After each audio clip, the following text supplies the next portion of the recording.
Well, I think it's fair to say that despite having 31 years, I did little or nothing to prepare for my retirement right up until the moment I retired. You had no experience of railway that you do now. How did you see your direction? It took me a long time to recognise, and that's probably down to me more than having a lack of sort of initial vision. Meet former Chief Superintendent Colin Morgan, whose career has taken him from managing high-stakes public events in policing to becoming a leading expert in railway crisis management. With cyber disruption rising and legislation and regulation tightening, we discuss what leaders should act on now before today's risks become tomorrow's inquiry. So welcome to the latest Cognitas Global podcast. The theme is always a life less ordinary, and today I'm joined by somebody who's had a very interesting career, a colleague and a friend, Mr. Colin Morgan of Colin Morgan Consulting Limited. Thank you very much, Lawrie. Great to be here. Colin, you're welcome. Now, you've got a great story to tell. You've had a similar background to me. You were a police officer for 30 years, and like me, you're on a similar journey in terms of that transition into the private sector, and we share a mutual interest around crisis management, and indeed have worked extensively, I think, since 2020 on that. Where do we start? 1985, a young Colin Morgan turns up at Hendon Police College. Correct. Second ever trip to London. 17 years, 51 weeks, turns up at Hendon. Not completely knowing what I was letting myself in for, but yeah, you're right. Your home before then was where? My home was the middle of nowhere in Ayrshire in Scotland. Really, I think it was the smallest village in Scotland, which consisted of 3 houses, straight into Hendon. So you were coming down chasing the pavements of gold in London then, were you? Something along those lines, although at that time, Scotsmen made up a vast majority of the Metropolitan Police Service. Less so now, but it was a sort of career that many Scotsmen took for some bizarre reason. And you stayed in uniform as your career and elevating to the rank of Chief Superintendent? Yeah, correct. I think we've obviously had some very interesting jobs. Probably what's the most notably interesting job you had in your career? It may not have been your last job, of course. Yeah, a lot of interesting jobs. Scotsman as the police commander for Wembley Stadium. That was quite interesting, having been there the year that the Scottish fans, as a supporter, the years the Scottish fans stole all the turf, if you remember. Being then the police commander for Wembley Stadium, that was always entertaining. I think we want our goalpost back. I mean, one day. Yeah, you'll get them back eventually. Yeah. That was always interesting. Did a lot of stuff that I always felt I watched sitting in my granny's house on the telly. So that was all the stuff at Wembley that I've spoke about, but also state opening of Parliament, trooping the colour. Some of them less glamorous, a lot of riots and all those type of things. But I suppose the most interesting one, if I'm completely honest with you, certainly wasn't the most challenging, and that was the Chinese state visit a year or two before I retired, and seeing at close quarters the way the Chinese security apparatus moves. Oh, really? In a somewhat interesting way. Very, very different from ours. Very, very, very different in terms of their threats to security, their approach to security. So too, did a few American presidential visits. Well, let's just fill the background in there and add some context. So you ended up as the Chief Superintendent. Head of Public Order and Major Events. That was my final job as Chief Superintendent, where you basically take command of everything in the public domain that is an event. Weddings, funerals, state visits. Births of prince and princesses, state funeral, although preparation for the state funeral of the late Queen. But of course, I had retired by the time that she actually died. But spontaneous events, pre-planned events, major incidents and disasters, which I'm sure we'll come on to talk about a little bit later. Everything in the public domain that is either spontaneous, pre-planned, and beyond business as usual. So I doubt we're going to get too many secrets from you today in terms of salacious stories. I don't have many secrets. I really don't. I really don't have many secrets. You touched on one thing there, obviously our late great Queen. I think you and I were led by you, of course, as you're doing with all the rail sector, which we'll talk about later. But I think we did, and we had an exercise plan, didn't we, for about a week after the Queen's death, actually to do with a potential death at Sandringham and returning Her Majesty's body back, which obviously never happened. But And as I say, we'll talk more about the rail sector. I mean, security sector, obviously you transferred out of the police on retirement, and then you set up Colin Morgan Consulting straight away, or did you do some other stuff? Well, I think it's fair to say that despite having 31 years to prepare, I did little or nothing to prepare for my retirement right up until the moment I retired. Why was that? I was having too much fun. I love the work. Yes, I don't miss the politics associated with my police, but I love the work. Good, I've already described the type of stuff I was doing. So I didn't really think about how are those skills transferable into private sector, other public sector organisations. And I get spoken to by a lot of people on the cusp of retiring, and I always say to them, have a think about how those skills are transferable, because trust me, they are, as you know, because you've done the same thing. So I did have a couple of proper jobs. They were really good proper jobs, but and there was nothing up with them. But I wanted to sort of go alone, so I set up my own little business, which is pretty much me working with people like your good self, and I've got about 6-8 people who come and work with me who have got a very similar skill set to me. So, but I honestly, the day I retired, I didn't think to myself, well, how does being a public order commander translate into the non-police world? And of course, I was thinking far too narrowly because, command and control, especially, nowadays, as we've had so many major incidents, high-profile major incidents, which gets much greater scrutiny from public inquiries, from 24/7 news channels. It's so applicable to any organisation nowadays. Any organisation that has got a public-facing aspect to it, they need to be thinking resilience, don't they? They need to be thinking. So taking that quite niche skill set and thinking, and it took me a long time. But the threat landscape as it exists now wasn't really existed as it when you left. I mean, obviously risk existed, but I think it did. From 7/7, I think the threat landscape did exist. And I'm thinking now, my new world as I'm helping organisations, well beyond policing. I think we maybe just didn't realise about how it could manifest itself, and especially in relation to that sort of scrutiny. That sort of scrutiny that we didn't get. When I say we, I'm talking about all public-facing organisations that we didn't get years ago.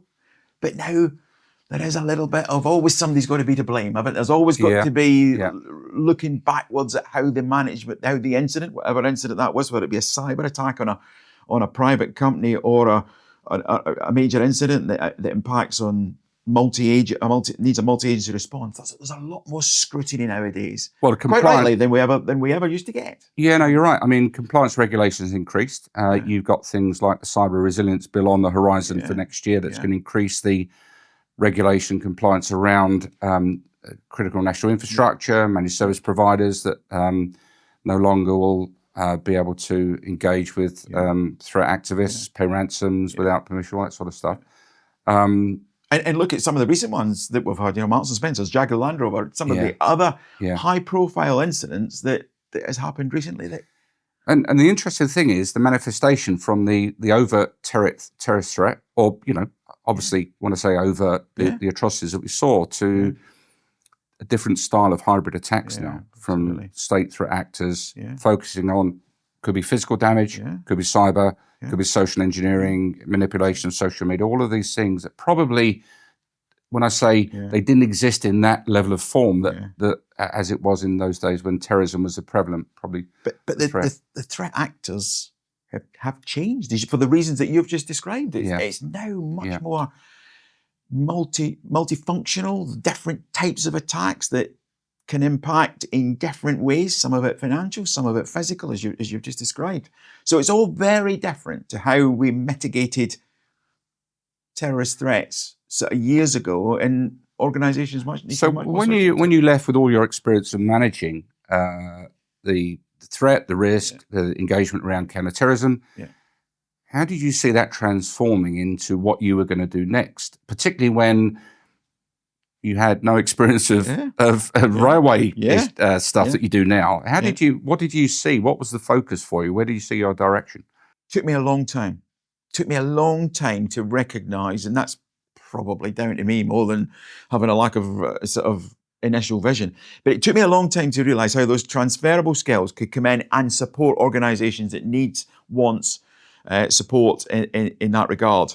It's much more than just putting in place command structures. It's making sure your people understand what is required of them, having the policies, procedures in place. It all sounds very boring, but this is much about business continuity. This is about preventing things happening, and then when they do happen, being able to do something about it as quickly as possible with a minimum loss, whether the loss be financial, whether it be reputational or whatever. So and it took me a long while to realise that. Yeah. And then you mentioned earlier the railway industry. We myself and my business partner got an approach in relation to the railway industry, and my initial thought, and this is a long time ago now, my initial thought was, railway industry? What do I know about the railway industry?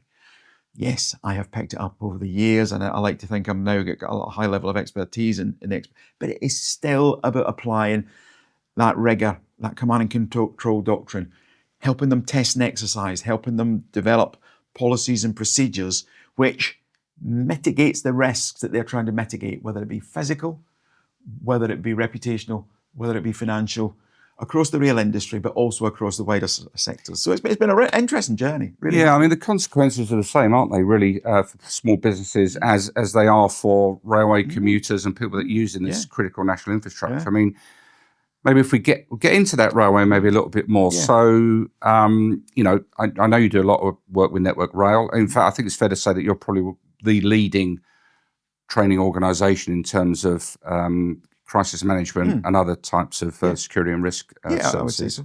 But what you've built within that and the organisational change and development, and also the Network Rail appetite for that organisational change and building that structure of crisis management and the culture has been actually commendable, hasn't it? It has been. And it's been, really quite inspirational with the people who have, I'm not just saying this about my best client, but they really have been over the years. They've rewritten what they call their national emergency plan, but effectively their doctrine, their doctrine, which dictates how they manage incidents and how they prevent incidents in the first place, how they align themselves with other responders. So they've really came a long way. They've really invested in training, which a lot of as budgets tighten, a lot of organisations have pulled back from face-to-face training. But Network Rail, to be fair to them, they've gone the other direction. They've gone for a lot of their people through face-to-face training at strategic, tactical, operational levels. We've engaged totally with you and your company in relation to making that training as interactive as we can possibly make it, as realistic as we can properly make it. So yeah, they've come a long way, and they're testing, exercising. They've got an in-house testing and exercising team.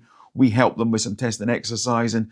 And that's the bet for me, is that upskill your people, get them confident in what they're doing, and then test and exercise it. One, it makes people confident in relation to the whole sort of piece of what they might have to do, but it also helps you identify where your gaps still are, and then doing something about those. Which, it can be financially quite expensive nowadays to do this type of thing. But my goodness, does it bear fruit when something happens in the future? As many organisations across a number of sectors that are prepared, that are resilient, have found.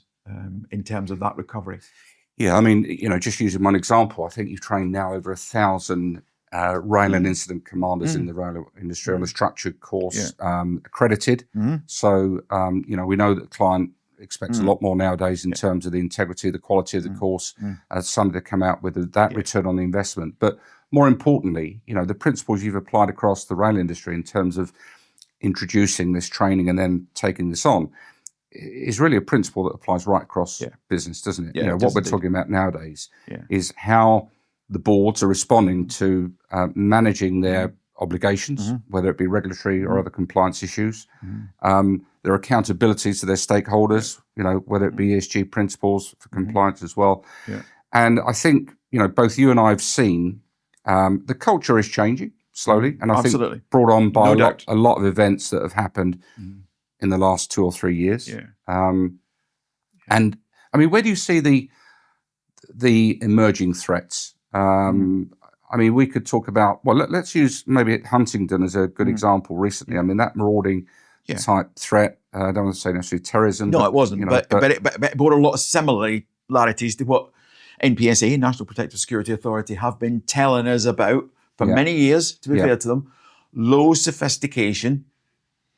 Yes, always assumed it would be a terrorist threat, but self-inspired, if you like, threats. And that showed us, didn't it, that it's still out there. Yes, as you quite rightly pointed out, not terrorism, but someone who decided to go and do something like that on a Saturday night, on a train, long-distance train coming into London, just brought it back to us again, didn't it? Brought us back all that stuff from 2017, all those incidents in 2017, which the country dealt with. And it shows it's there. And we've been doing a lot of work across a number of sectors with publicly accessible locations about developing plans based on NPSA guidance, because this country has a lot of really good stuff out there in terms of easy to access guidance. And just go and have a look on the NPSA website would be my advice to anyone about what plans you can make for your public accessible location, whether it is a station in the middle of Cambridgeshire, or whether it is a shopping centre somewhere else. There's a lot of really good guidance out there that we've been helping a lot of clients with implement. Because I always feel that basing it upon the NPSA guidance or indeed other sort of government guidance is absolutely essential. And you mentioned a little while ago, you mentioned sort of accredited training. Yeah. As you are a Skills for Justice Awards Centre, so we work with you a lot to have the training that we deliver accredited. And that's becoming more appealing to the client. Why is it becoming more appealing to the client? It's becoming more appealing to the client because if you ask me, they can sort of have an assurance that their people are trained to a level that has been accredited by an external awarding body. And I think that's important. And I also feel it's important in terms of the confidence if something does happen and they do get scrutiny from, regulators, health and safety executives, something that we trained our people, strategic, tactical and operational, to this level, and it's been accredited and awarded by an external awarding body. So that's something that we are finding clients find absolutely really appealing. Well, a lot of lessons came out of Manchester, of course, around that. And I know, you in the way that you deal with all the rail clients and other clients, the whole interconnectivity with law enforcement, emergency services is critical to that as well. And to be fair, we spoke about Huntingdon, but 8 minutes from response to attendance was incredible. Absolutely outstanding. And maybe a reflection of the culture that the railways are adopting in terms of dealing with these type of emergencies. Yeah, I mean that point is just worth sort of 10 seconds. That is outstanding. I mean, if you think about it, and in the middle of a bit of the country that's quite sparsely populated, if I'm honest with you. It's not London, it's not Manchester, it's not Liverpool. To be able to coordinate between the rail industry, the train operating company, the Network Rail, British Transport Police, the local police, because I suspect British Transport Police don't have a great footprint at that time on a Saturday night. And so it's going to be liaison with the local, to be able to take the train, bring it into a station that wasn't due to stop at, and then for the local police to neutralise the threat in 8 minutes is absolutely outstanding. Incredible. I mean, it's incredible. And bear in mind that he'd already previously attacked people at other places as well, within the last 24 hours. Yeah. One thing that always concerns me is, when people talk about crisis management nowadays, the perception is, the big companies only come in and supply those services at huge costs and thousands of pounds, and they charge you for a meeting and all that sort of stuff. And small business can't afford that. And it's how small business responds nowadays with things like compliance requirements under Martin's Law, the new law that's going to deal with, prevention of terrorism, and small businesses with cyber attacks, because they can't afford this. And you mentioned free resources. There's lots of free advice, free resources around the stuff you've spoken about, the NCSC, National Cyber Security Centre. Stuff on there. And I think the message as well to small businesses and business owners is that you shouldn't be afraid to try and seek out the support and of people that are prepared to give it to you, and also advice from the services that are out there on websites. Absolutely. At the risk of repeating what you just said, it doesn't need to cost a fortune. Yeah. But directors, even if you get one director for us, think of it as an investment, because if you lose all your data through a cyber attack, or one of your premises even gets flooded and you don't have a business continuity plan, you don't have a plan for where we're going to take it from there, you think of the financial implications of that. Think of the financial. So investment, I know it, we think of it, let's get our crisis plans together, let's get our business continuity, let's get our emergency plans together. It's quite boring. But an approach I always took when I did have a couple of proper jobs after I left the police, before I set out for myself, was any individual that's managing that, whether it be head of security, head of resilience, or even somebody who does it, that needs to add value to the business. And that's the way that you have to view it. Any security measures you put in place, any resilience plan you put in place, has to add value to what you're doing.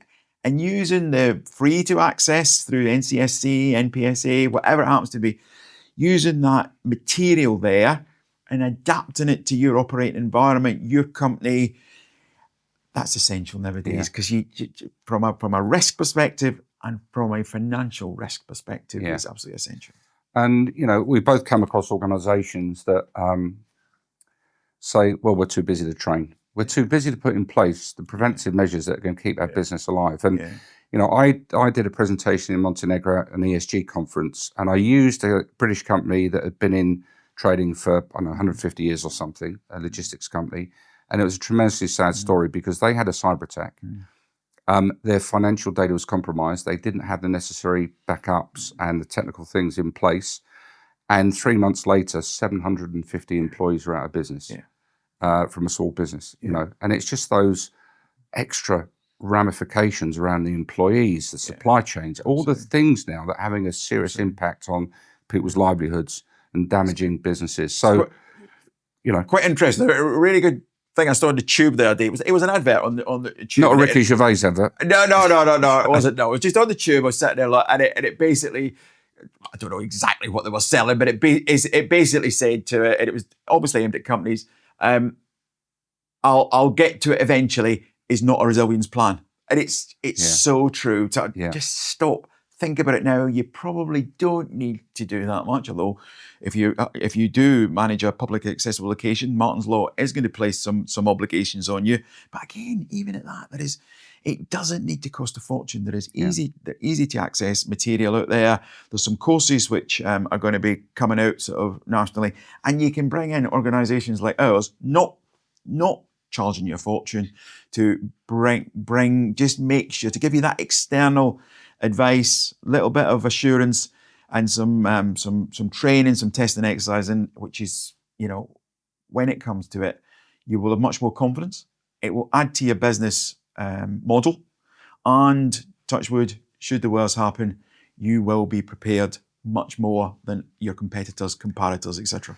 And one thing that always occurs to me is it's like having the right practitioners and the people with the knowledge that can pass it on, and not theorists. And I always remember when we first started working together, and I put the argument to you around the importance of being an L&D qualified practitioner in order to develop the quality of the training that you're delivering, not you personally, but one, and which you embraced. And, when I look back and all of that work and the structure of the work that we've put together, ensuring that everything meets the client's needs with clear learning objectives and a return on their investment, and the difference between maybe historically some of the other type training that existed to now focusing on the needs of that individual, not necessarily at high cost, again, coming back to that. How important that is, really. No, your advice was well placed, because although I had a very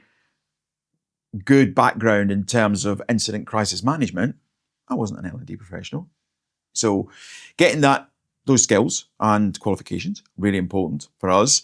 But what it's allowed us to do is to combine the two, the L&D, the learning and development stuff, and our background, because I include my associates within that as well, people who work for me.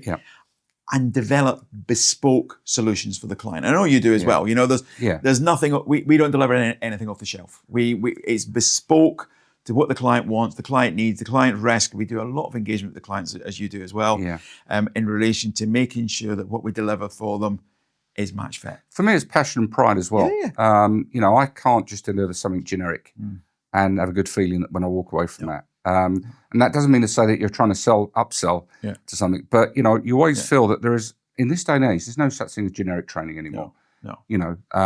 And I am critical of some things around the L&D world, particularly some of, when COVID happened, a lot of people went to LMS, ticky box, which is fine for certain things. It's important that, you train people by the easiest method for some things. But when you move on to more complex things with greater responsibility, like crisis management, the ticky box may be a part of it, but there's a broader issue around how you train people. Isn't it? It's a blend. It's a blend. It's a bit taking national best practice, national doctrine, bringing it in, looking at the client's operating environment, their risks, their operational requirement, etc., etc., etc., and making it bespoke for them, and going back to some we spoke about earlier, in an interactive way. And that's key for us as well. And when you reflect on that journey that you've had around building the quality of products that you do, what key takeaways do you have in terms of the way the client has reacted to that approach? Yeah, I think it's very much about involving the client in the design, growing up conversations after exercises, training has taken place, so that we further adapt it in accordance with their needs, supporting the client as they go through their journey in relation to the development of their plans, helping them develop those plans, and also learning from real incidents. That is it's a big takeaway from me. I'm the first to concede in my policing days. Yes, I would convene a debrief, and then it's move on to the next crisis that's happening.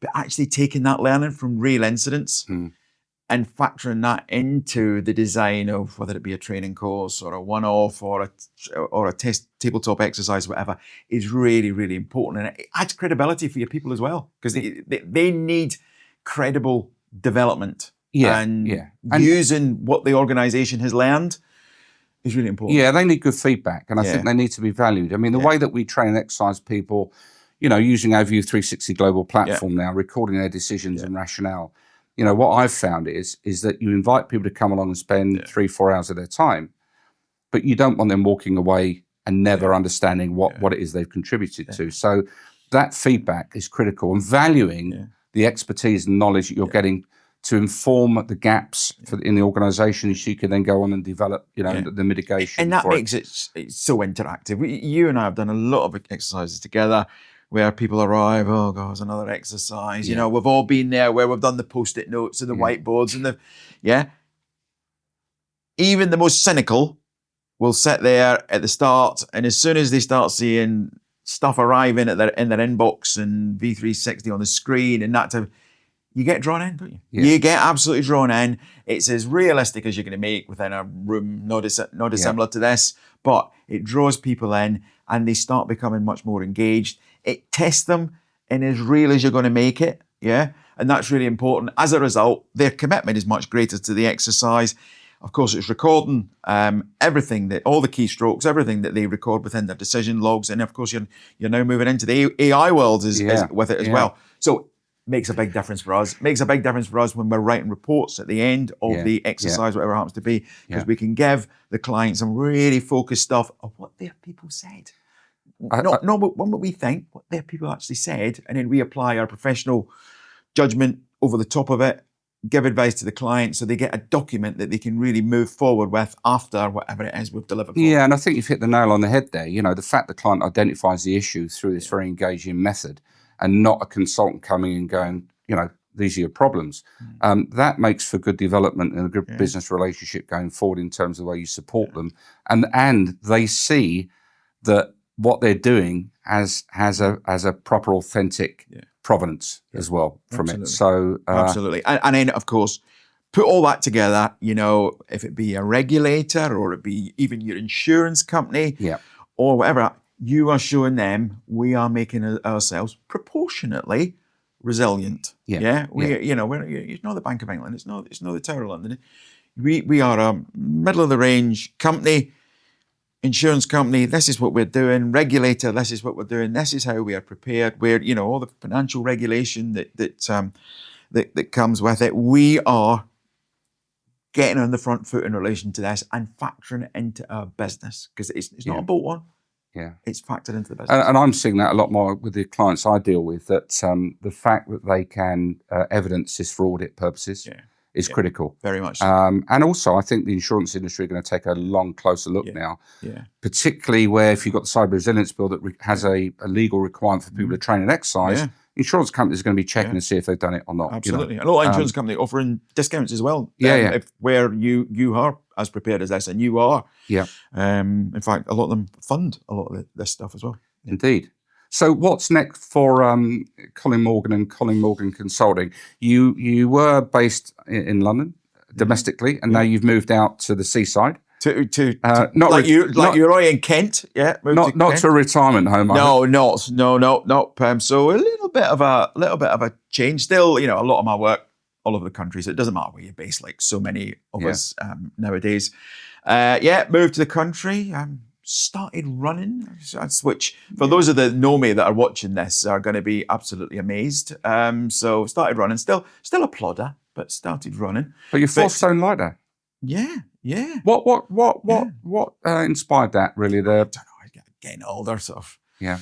Mid to late 50s. Think to myself, this is not good. So and the bit of the, oh God, I wouldn't call it a lifestyle change because we're still really, really busy and still engaged on the work front, but just felt time. If I'm not going to do it now, I'm going to be too old to lose that weight eventually, because it doesn't get any easier.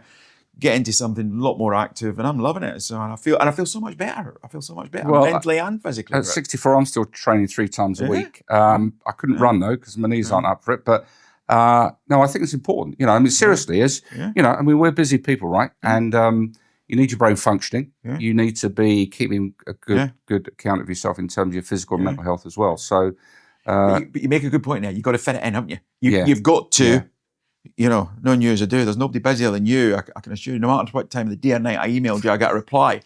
But you've got to fit it into your day. Otherwise, you just, 4 o'clock in the afternoon, I was going to go to the gym or I was going to go for a run. Yeah. I'm too busy, I'm going to keep going. Yeah. No, stop at 4 o'clock, because that's what you've got in your diary to do. And that was how I really started getting into it. Yeah, okay, my personal trainer would probably tell me that she contributed quite a bit as well. But that's how I really sort of made myself do it, because it's too easy to say, I'm too busy. Yeah. And it really, I feel so much better. So do you run up to the kebab shop? Or? Yeah, that's right. Yeah. But I now have a sheesh as opposed to a doner, so it's a little bit healthier. Yeah. Well, look, it's been a really interesting journey, and I think it's important. The message here really is, again, I think, as we move into difficult times for all sorts of businesses, is that businesses do have to look seriously how they're going to maintain their their reputation, financial stability, their employees, their supply chains, and that. Yeah. Be prepared. Resilience doesn't need to be a money pit. No. It can actually add value and give you greater confidence, and give your clients and your supply chain greater confidence as well. Yeah, exactly. So it's not a bolt on. Do it, and that's not.